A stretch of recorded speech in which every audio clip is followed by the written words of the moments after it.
నువ్వు అక్కలాగా బాగా చదువుకుంటేనే కదా పెద్ద పెద్ద ఉద్యోగాలు చేయగలవు. నేను బాగానే చదువుతున్నామమ్మా. అక్క ఊరికే నా మీద చాడీలు చెప్పి నీ దగ్గర కావాలని ఇరికిస్తుంది. ఎవరు? నేను నిన్ను ఇరికిస్తున్నానా? నీ మీద చాడీలు చెప్తున్నానా? ఆగాగు, నీలవేణక్క ఫోన్ చేస్తుంది కదా, అప్పుడు నిజంగానే ఇరికిస్తాను. నీలవేణక్క ఫోన్ కూడా చేయట్లేదు కదా.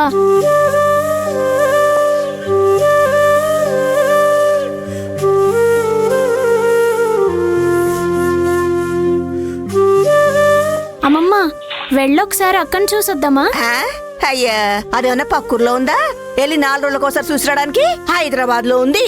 ఇప్పుడెవరు హైదరాబాద్ కి వెళ్తున్నారు? మీ చిన్నమ్మాయికి అక్కని చూడాలని ఉందంట అల్లుడు. ఊరెళ్దామంటుంది. అల్లుడు, ఎలాగూ మా ఊళ్ళమ్మ తల్లి పండగ వస్తుంది కదా, ఈలో పెళ్ళి ఓసారి చూసి రావచ్చు కదా. ఎందుకు? మళ్ళీ వాళ్ళ దగ్గర అవమానపడి తిరిగి రావడానికా? పోయినసారి మంగళగౌరి వ్రతం అని వెళ్ళి నీచంగా మాటలు పడి అవమానపడ్డాం కదా, అది సరిపోదా మీకు? అమ్మా, నువ్వు కాస్త ఆగమ్మా. జరిగినవి తలుచుకుంటూ ఉంటే ఎలా? అది మీ అక్క నీలవేణి కాపురం చేసే ఇల్లు కదా, మనమే కాస్త సర్దుకుని పోవాలి.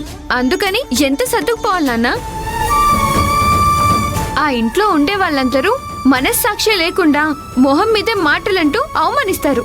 మీరు అవేవి పట్టించుకోకుండా మళ్ళీ మళ్ళీ వెళ్తారా? ఏ మనకు సిగ్గు, శరం, మానం, మర్యాద ఏమీ లేవా? అల్లుడు, అరిసేపేది కూడా ఓ విధంగా నిజమే కదా.